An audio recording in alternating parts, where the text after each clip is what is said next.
Alrighty, the Bible isn't what you think it is what I want to put up there. It's Vision and Veil, and I wrote, I am not monetized.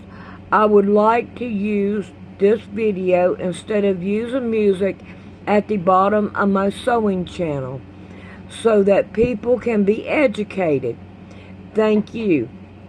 If I do not hear from you, I know that it will be okay, but if I do hear from you, I will not use it. Please let me know. Thank you.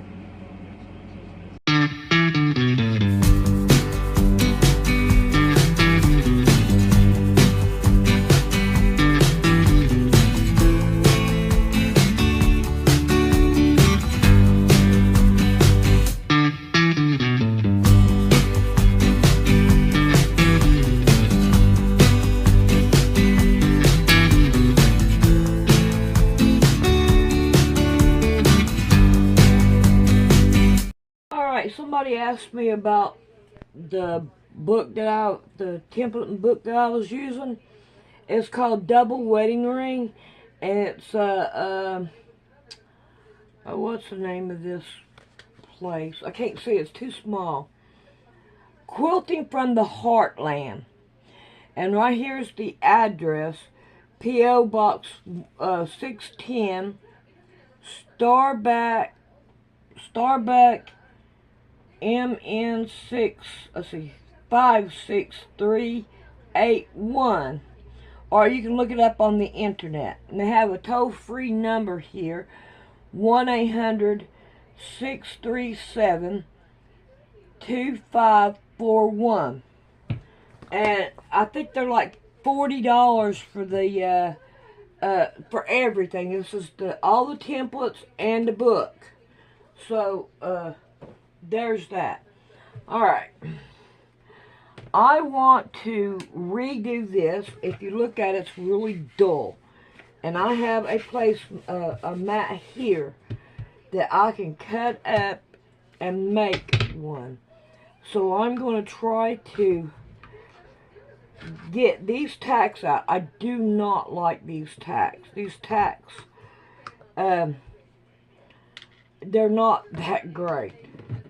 So, I'm going to see if I can't get them out, because I don't want tacks in it no more. I want to get rid of them. I can't use that spot.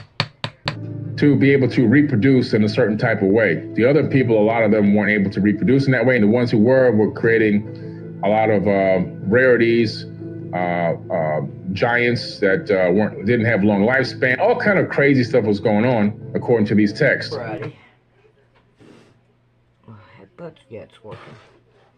Alright, now what I want to do is put it right here in the corner. And I want to try, let me throw this away, get it out of my way, because it's no good no more. Alright, I want to try to go right here in the corner. And let me see if I can show you what I'm trying to do. Right here is my one. And I want to put it right on it to where I can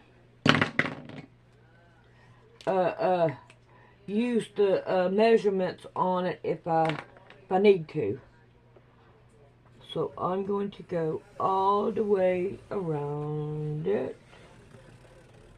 There we go. And I do want a little lip right there so it'll be easier on me.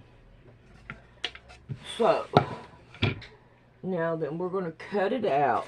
When you look at the story of the Adamu, when Isis says, I'm going to take this baby to term and I'm going to bring forth the first one that works the proper way. And she takes one of the existing hominids, which was our cousins on this planet, takes the egg out of her womb and puts it into her own womb and takes it to term for 10 months. And then she gives birth to the Adamu, which means first man. That was Adam. It means that he was the first perfectly created man that can actually reproduce on his own, that had enough common sense and logic and wisdom and understanding to take orders, but also to think for himself. And then they tried to mate him with some of the other people that were there, and the mating wasn't working. So then they took some more genetic material from him, and then they cloned or recreated an Eve and had them mate. When they figured out that worked and they could have a baby, then they duplicated that experiment over and over and over again. They made a lot of Adams through the same process. Not Adam having babies with Eve, but them creating new Adams and new Eves and having them live in this Eden, E-D-I-N, which was located in Mesopotamia, which is now modern-day Iraq. Yeah, all right. This time I don't want no tacks in it. And then that way, so we have the 2 here. So we can go from right here and make a 1. Yeah, even though it does have 2, we can still say 1, 2, 3, you know what I'm saying? So it will work. Alright. Now this side, yeah, but I don't like this side. It has more scars on it. So I don't want that side. I want this side that has the least scars. So, let's see what we got here. I ain't ready, am I? Those, there we go. No, don't do this. No. No, what? I hope it'll work. Alright. So can't put that down in there. And I'm gonna roll it.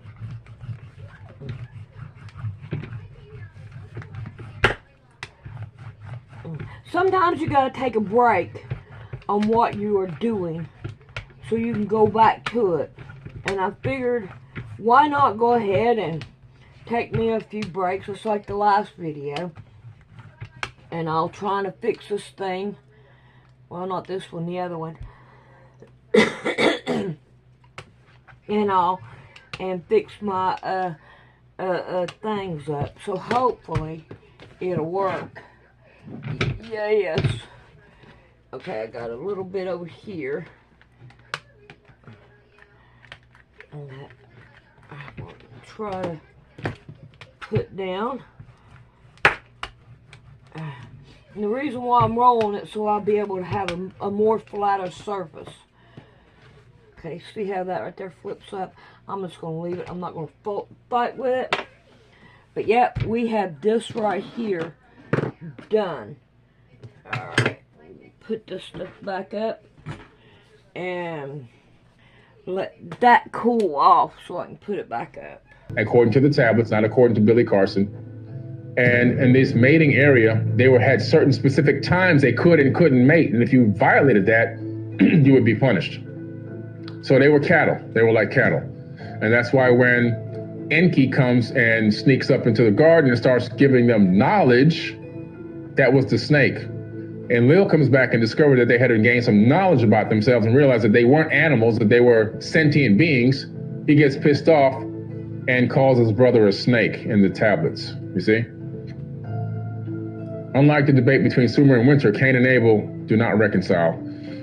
It is a story that teaches us about the consequences of our actions, human fallibility, and so forth and so on. So basically, it's a remix of ancient stories. All this is remixed stuff, you see? The Sumerian tablets. The oldest tablet recorded dates back to around 2300 BCE, but the story is likely much, much older. We're talking about tens of thousands of years old, because now we have found tablets that are much older than 2300 BCE, okay? It's polytheistic, multiple gods, has many recorded creation stories that are often incomplete because of broken tablets and such. But ironically, the parts that weren't broken make it into the Bible. Interesting. Then you have the Sumerian tradition, which includes the Great Flood story, Genesis. Ziusudra is rewarded with eternal life. The Sumerians wrote many debate stories called disputations, which mimic Cain and Abel's story. And you look at the book of Genesis, there's side-by-side comparison. You see the comparisons there. you see the slight remixing going on. You see that the text that made it into that part of Genesis was mostly just plagiarized text from ancient tablets, which then were slightly remixed in some cases, but ultimately come from ancient text. Very important stuff. Very, very important stuff. And so, why is it important to know this? Because it's important to know and understand who you are and where you came from, how we got here, and what happened in the ancient past. Because until we find out what really happened in the ancient past, we can't plan for a better future. Because the past is prologue. We're in a loop. This stuff keeps happening over and over and over again. We keep going through this vicious cycle of rise and fall of civilizations. We keep going through this vicious cycle of situations that happened in the past reappearing on our timeline and happening over and over again. See, if you go back in time to 2023 BCE, you'll find the same exact stuff we're going through now happening back then. Not necessarily with the technology level, but with the social issues. You'll find it. Every section, every era of time that you have in our current era, match and go back and study history for that previous area at BCE, you'll find the same stuff happening. It's like we're in a time loop. We keep doing it over and over and over and over again. Until we understand and know this kind of stuff, until we dig deep into the information that we've been fed and forced to analyze it, break it apart, rip it apart, and put it back together again, until then, we'll continue to go through this vicious cycle of rise and fall of civilizations, rise and fall of awareness and knowledge and ascension and wisdom. We'll keep getting to a certain point and falling right back down again. At some point, we got to learn how to walk, and then we got to learn how to run. The Anunnaki actually are not gone. They're still here. If you look at the text, you discover there was a second pyramid war which occurred between Amun-Ra and his relatives. Some fled and some stayed. They actually dropped what they called, listen to this, weapons of mass destruction on this planet. WMDs. Yeah, in ancient times. You thought George Bush Jr. came up with that term for the Iraq War? Where do you think he got it from? The tablets. And in this dropping of these weapons, it created something called an evil wind in the text. And then this evil wind, whoever was in where this evil wind was moving, we're talking about nuclear fallout of some type, radiation fallout. People's fingernails were falling off. Their hair was falling out. Their nose and eyes were bleeding. This is all symbols. Their skin was boiling. This is all signs of radiation sickness.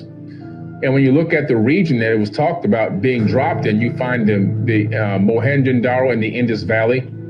You find the Giza Plateau and many other areas around the region where sand and buildings were vitrified and turned into glass. Matter of fact, in the Indus Valley, bodies are still laying in the street. Google Indus Valley, Mohenjo-Daro. You'll see bodies laying in the street, holding hands, just the skeletons that have never, ever, ever been eaten by any wild animals because they're radiated. So we know that there was a nuclear war of some type in the ancient past. In this text, some of these beings fled to safe areas and some left. And their bloodline is walking amongst us this very day. So in some ways, genetically, they never left. And all of us, including every single human on this planet, has a little touch of that DNA in our body. Any Homo sapiens sapien has a little slight touch of that DNA in our body. So in essence, we're all here. They're watching us and they're monitoring us to see how far we're going to go and if we're going to become a rival of them. Thousands of years before them, an advanced race lived on this planet, built an Atlantean global civilization, probably Atlantean. Well, this is where the video just quit. I wished I'd have went to a different one and done a little bit more. But however, I don't think we really have to go on to know that we are not made from the Anunnaki or anything. And even if they did take stuff from an old tablet, the Creator God knows what He is doing, and we need to trust in what He wants. and the way he wants life to go. So I kind of don't believe in what he's saying, but now there is some things that I have to say that he is right about. But not every. There is more wrong than they are right. But it's like everything else in life, you got to put a little bit of lie into the truth, and then therefore you've got what I want to call mind manipulation, and make you think that what happened when it didn't happen. Can you believe a video over what somebody says? If you can see it with your eyes, you ought to be able to tell the truth, not a lie. I wasn't born back then, and neither was you. So we can't say really what happened, but I still don't believe what he has to say. Alrighty, I'm going to put something else up here, and hopefully y'all will take notice of it. Well, let's see what the cop watchers have to say now. Imagine if the tyranny got so bad in America that you were arrested for doing something good for your neighbor. And beyond that, you were arrested and jailed for stopping a mass shooting that was in progress. That is what just happened in Hawaii. Take a look at this. This is beyond belief. First at 6, loved ones have identified Courtney Raymond Arakaki as one of the 4 people killed in Waianae on Saturday, including rampage suspect Hiram Silva. Police say Silva was shot to death by his neighbor, Richard Keamo Karnate, who was arrested and released the next day. Karnate is the hero in this story. Karnate got arrested by police. Karnate was imprisoned by the cops, who should have been there to protect, but can't be there because they can't be everywhere at once. So the hero of the story goes to jail. Karnate's attorney tells us he was protecting his home and family against more violence. Daryl Huff has more on that and new details revealed today by HPD's chief. The chief said many aspects of this horrible crime are still being investigated, but he did answer key questions about whether the weapons involved were legally owned and why the man who shot the suspect was arrested. The Campbell family was hosting their annual Labor Day weekend gathering of family and close friends, and there were only about 15 people left when Hiram Silva's front loader roared into their yard and smashed cars and drums of fuel into the covered lanai. So let's keep this into perspective.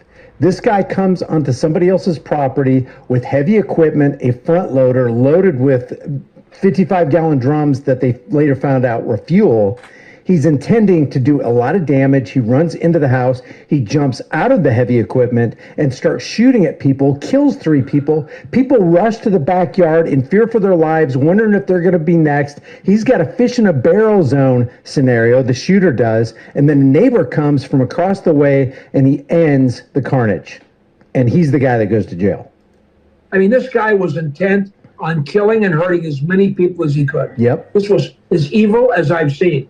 And, you know, my client's got his children there. He's got family members there, his mother-in-laws.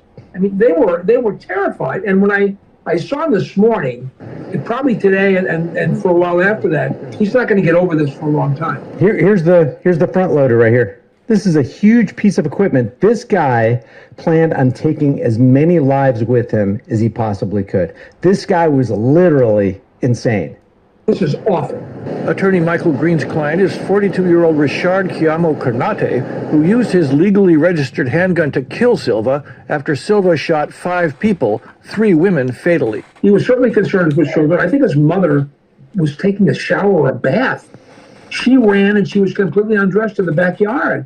People were hiding in the backyard, cowering, waiting to see what he was going to do to them. Despite that, Green does not dispute the police decision to detain Keamo Karnate overnight. We are a non-stand your ground state. Even if you had a license to carry, if you're an individual that discharges a firearm that is involved in injuring another person, you will more than likely, if not almost guaranteed, you're going to be arrested.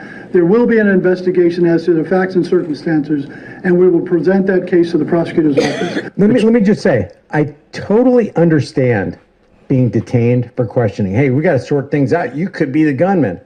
I totally get that.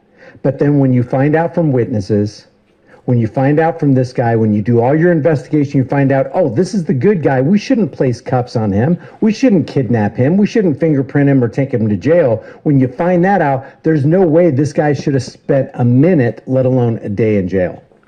Treating the hero as a criminal.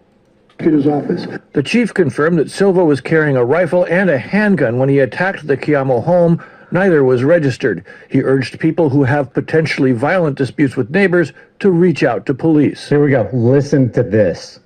In the context of what we're talking about, this guy who drives this front loader into a house, shoots 5 people, kills 3, is on a rampage. In that context, the police chief says this.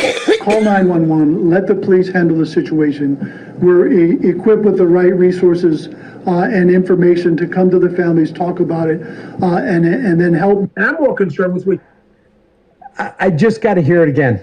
In the context of an active shooter mass casualty event, this police chief wants you to call 911. Let the police handle this. Oh, there's a gunman coming down aisle 5 in the grocery store. I better call 911. There's a guy who just rammed the front of my house and it's caving in. It looks like there's fuel spilling all over the place. Oh, 5 people just got shot. We're all running in the backyard wondering if we're going to live. I better call 911. Maybe it'd be a good idea to call 1911. Maybe Glock 22. Maybe it'd be a good idea to call Mr. 357.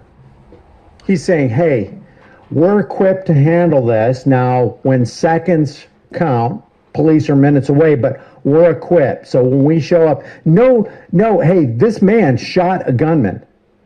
This man put an end to the carnage. No, he's sitting there going, hey, just call 911. Don't worry. We're the professionals. We'll take care of it. And if we find out that you were the hero on the scene, well, we're taking you in. Situation. We're equipped with the right resources and information to come to the families, talk about it, and then help. And I'm more concerned with retaliation right now. I'm hoping the police department down there will have at least enough policemen that go around the block, or I don't know if they can station somebody there, so something bad doesn't happen again. The chief did not make an estimate about when his investigation will be complete. He says detectives still have tons of evidence to go through that was collected at the chaotic scene. Now, let me just go ahead and give both sides of this story, because not all cops are as checked out as this police chief right here. What's his name? Joe Logan. Honolulu Police Chief Joe Logan. Not all cops are checked out like that. As a matter of fact, what Police Chief Joe Logan should have done is, hey, we've got a hero. This is what we want to see more of. This is not a stand your ground state. We don't want you defending yourself. That's our job to defend you. That's utter BS. And we have an example of that right here. Remember this? Armed hero stop mass shooter at Indiana Mall. This is at the Greenwood Mall, and the hero on the scene is 22-year-old Elisha Dickin. I want to show you what the police chief said, the Greenwood, Indiana police chief. The police chief said that Mr. Dickin had shown proficient and sound tactics in firing at the gunman with a handgun from quite a distance. From what I understand, it was like 40 yards. He pinpointed the shooter. He was able to take aim, take position, and end the life of the shooter before the shooter ended the lives of other people. Despite having no law enforcement or military training, that probably worked in his benefit, by the way. Mr. Dickin also gestured for other shoppers to flee behind him as he engaged and closed in on the suspect, said the chief. He fired 10 rounds. Mr. Dickin, who was lawfully carrying a concealed pistol. Now, what if he was unlawfully carrying one and he was still the hero on the scene? What if he had a gun that wasn't registered? Would he go to jail? That's how ridiculous gun laws are.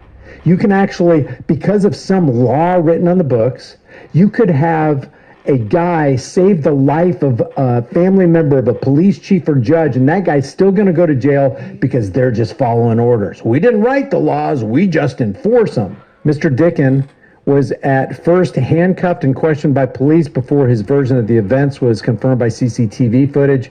Many more people, this is the police chief, Many more people would have died last night if not for a reasonable armed citizen that took action very quickly within the first 2 minutes of the shooting. Some say he took down the active shooter within 15 to 20 seconds at 40 yards with a handgun.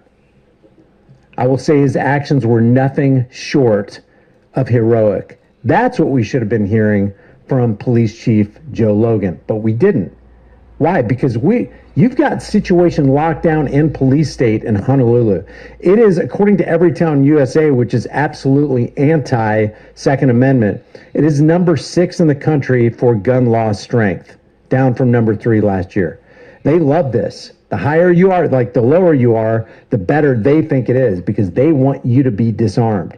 They want you to be at the mercy of law enforcement agents who say, hey, you got a situation unfolding before you like that?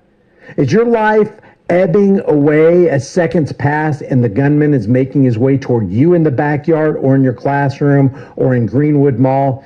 Don't worry, pull out your cell phone, call the police. We've got the resources it takes to handle that kind of situation. I don't care if you have an F-16 fighter jet.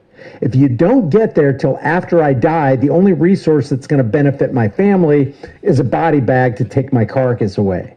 What do you think about this? There's a lot of people who are expressing their grave disdain over what the police chief said. And they're like, you better make your state a stand your ground state. You better get rid of those restrictive gun laws that cost lives like crazy. Leave your thoughts about this for the world and the global thought police in the comment section below. If you haven't done so already, subscribe to the channel, hit the bell notification icon, give it a thumbs up, share it with everybody you know. Don't forget to subscribe to my email list through my website, highimpactflix.com. If you want to support the channel further, the links are in the description. Grab a shirt, become a channel member, but more importantly, understand that in times of universal deceit, telling the truth is a revolutionary act. I will see you in the next video.